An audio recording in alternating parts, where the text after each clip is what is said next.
자, 약 8개월간 교제한 남자친구 때문에, 전 남친 때문에 헤어진 지 1년이 지난 지금까지도 큰 고통을 받고 계시다는 제보인데요. 정말 엄청난 피해를 입으셨어요. 자, 이 제보자 초등학교 때부터 알았던 소위 말하는 교회 오빠였다고 해요. 그래서 알고 지냈는데 이 성인이 된 이후에 뭐 길에서 만나긴 했지만 2023년도에 SNS를 통해서 얘기가 됐고 그때부터 성인이 되면서 직접 교제를 했다고 합니다. 교제를 하고 석 달 정도 지났을 때 조금 문제가 발생을 합니다.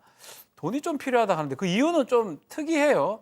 친구가 네 명의를 도용해서 휴대전화 소액 결제를 했기 때문에 돈이 필요하다, 돈 좀 빌려달라 해서 거액의 돈을 또 빌려주기도 하고요. 또 한 번은 휴대전화 사용 정지를 풀어야 되는데 그 친구 고소해야 되는데 변호사 선임이 필요하다 해서 또 돈을 빌려가고.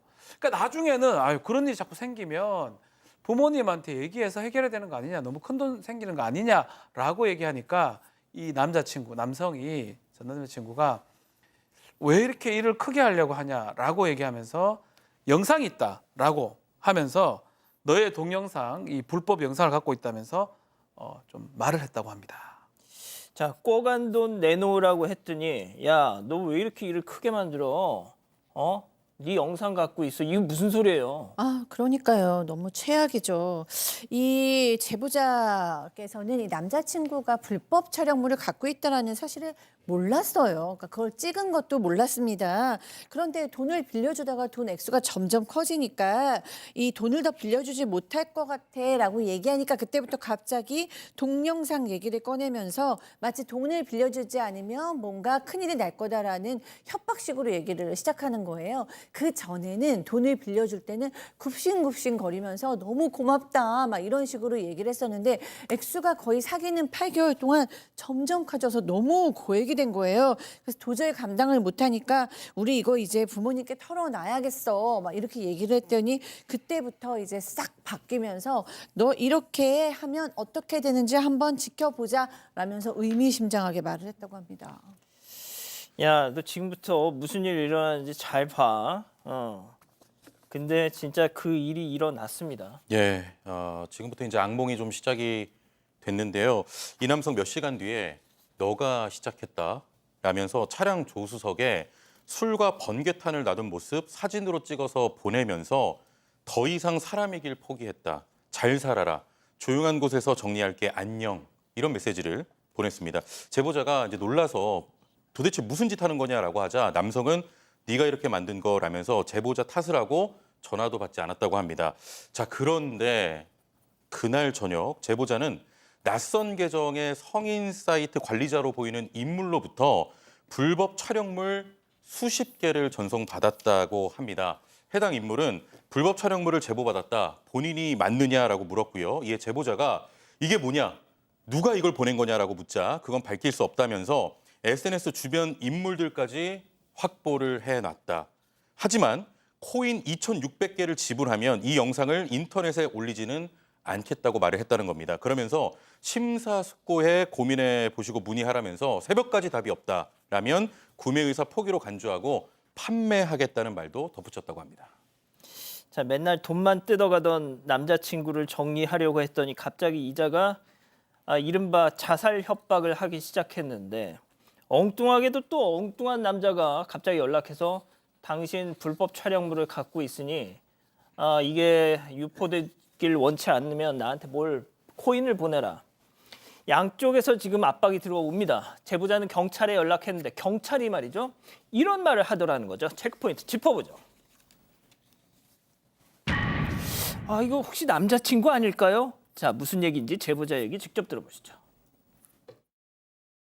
카카오톡 다른 계정으로 이제 제3자 행세를 하면서 저한테 연락을 한 거예요. 성인 사이트 관계자인 것처럼. 그 제보가 들어왔는데 혹시 본인이 맞냐면서 저한테 영상 한 23, 24개 정도를 보냈었고 정말 확인하고 이제 몰래 걔가 찍어왔구나. 그날 밤에 제가 파출소에 전화를 했어요. 거기 계시는 파출소장님 같은 분이 저한테 그 남자친구는 아니냐 이렇게 물어보셨는데 그 당시에도 이게 거짓말인지 몰랐단 말이에요. 말투도 그렇고 누가 봐도 그냥 성인 사이트 관리자인 것 같아가지고 그건 아닌 것 같다고 유출된 것 같다고 이렇게 말하고 나왔는데 결국 그 수사 단계에서 알게 된 거는 전 남자친구가 맞았던 거죠. 자, 경찰의 촉이 정말 대단합니다. 이 남자친구란 자가 성인 사이트 관리자까지 1인 2역을 한 거예요. 그렇죠. 딱 잡아뗐던 거죠. 처음에는 남성이 그렇게까지 했을 거라고 전혀 상상도 못했던 제보자, 이 단지 불법 촬영물을 넘긴 정도라고 생각을 해서 바로 남성에게 따져 물었는데요. 자, 그랬더니 남성 순순히 시인을 하면서 아직 하나만 보냈는데 다 보내야겠다 이렇게 이야기를 했고요. 끝까지 이 모든 걸 제보자 탓으로 돌리면서 지옥이 뭔지 너도 느끼게 해줘야겠다는 악담까지 했습니다. 자, 이후에 제보자가 남성을 경찰에 고소하면서 수사가 시작됐어요. 그리고 그 과정에서 또 다른 사실이 드러났던 건데요. 자, 경찰이 초기에 했던 말대로 이 남성이 성인 사이트 관리자 행세를 하면서 제보자를 협박했던 거였고요. 제보자도 모르게 불법 촬영까지 했던 거였습니다. 자, 게다가 도피 행각을 벌이는 와중에 이 불법 촬영물을 SNS를 통해서 유포하기까지 했습니다. 결국 올렸군요. 네, 올렸어요. 자, 실제로 제보자가 성인 사이트에 본인의 불법 촬영물이 올라온 걸 직접 확인했다고 하고요. 디지털 성범죄 피해자 지원센터에 신고도 했다고 합니다. 이 자식이 이거 올려버렸네 이거. 가장 나쁜 거죠. 자, 올려버렸는데 결국은 재판에 지금 기소가 된 상황입니다. 많은 범죄가 됩니다. 사기도 되고요. 불법 촬영죄, 촬영물 유포죄, 그리고 공갈미수 등등으로 기소가 됐는데 범행에 대해서 모든 사실을 부인을 했다라고 합니다. 특히 이제 촬영했던 부분에 대해서는 피해자한테 한 번 동의로도 촬영했다고 얘기를 하기로 하고요. 그 다음에는 암묵적으로 촬영을 해도 된다고 생각을 했다고 주장을 했는데 재판부는 달리 생각하죠. 영상 대부분이 피해자가 촬영 상태를 확인하기 어려운 상태에 촬영된 거기 때문에 그 말은 맞지 않다라고 생각을 했고요. 또 유포된 것도 해킹을 당했다고 좀 얘기를 하는데 그 부분도 사실은 좀 말이 안 된다고 봤고 또 거액을 갈취한 것도 피해자가 도박 자금을 빌려주거나 아니 그렇죠. 투자한 저런 것이다. 얘기 똑같아요. 저런 예. 놈들이 하는 얘기. 맞습니다. 그렇게 해킹 당했다. 해킹당했다. 그리고 뭐 도박 자금 본인이 준 거다 이렇게 했는데 재판부는 말도 안 된다. 남성의 주장 믿기 어렵다고 하면서 특히 범행 경위나 빈도, 피해 규모, 재질이 매우 불량하다라고 판단하고요. 이렇게 됐는데도 불구하고 피해자한테 정신적, 물적 피해가 상당한데 회복을 위한 어떤 조치도 취하지 않았기 때문에 징역 5년을 선고하면서 5년간 취업 제한도 명령을 했습니다. 자, 이런 자식들이 말이죠. 잡히면 끝일까요? 아닙니다. 이 제보자가 겪고 있는 고통은 현재 진행형입니다. 이어서 들어보시죠. 다른 데 유포됐던 거나 이런 건 좀 다 삭제 조치가 좀 이루어졌을까요? 아니요. 아직도 네. 남아있는 네. 몇백 개씩 남아있고, 삭제는 안 되고 있어요. 더 퍼지고 있고, 오히려 그러니까 제목을 바꿔서 뭐 2차, 3차, 4차 유출이 되고 있더라고요. 누군가가 막 저를 알아볼까봐. 실제로 누가 저를 알아보고, 뭐 영상에 나왔던 사람 아니냐, 이렇게 막 들은 적은 없지만, 제 입장에서는 걱정이 되는 거예요. 누군가가 저보고 웃거나 하면, 네. 영상에서 알아보고 그러는 건가 싶어가지고, 밖에 막 나갈 때 마스크 모자는 필수고, 자, 교수님 이거예요. 이게 한번 온라인 공간에 올라가면 뿌리를 뽑을 수가 없습니다, 이게. 네, 그렇기 쫙 때문에 퍼져. 네, 이런 피해를 입으신 분들의 마음의 심적인 고통은 설명을 하기가 어려울 정도입니다. 뭐 불안을 넘어서서 늘 공포심에 있고요. 불면 뭐 우울증, 일종의 외상후 스트레스 장애의 증상을 보인다고 봐야 되죠.